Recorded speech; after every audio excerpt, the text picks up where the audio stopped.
এ থেকে ডি দিয়ে শুরু বাংলাদেশের বিভিন্ন জেলার বাতাসের প্রাথমিক গতিবেগ।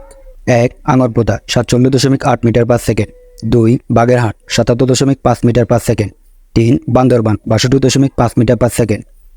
4 Barguna 80.0 metre per second. 5 Barishal 78.7 metre per second. 6 Bhola 69.5 metre per second. 7 Bogura 61.9 metre per second. 8 Brahmanbaria 56.7 metre per second. 9 Chandpur 50.6 metre per second. 10 Chapainawabganj 41.4 metre per second. 11 Chattogram 80.0 metre per second. 12 Chuadanga 61.9 metre per second. 13 Comilla 61.4 metre per second. 14 Cox's Bazar 80.0 metre per second. 15 Dahagram 47.8 metre per second. 16 Dhaka 65.7 metre per second. 17 Dinajpur 41.4 metre per second.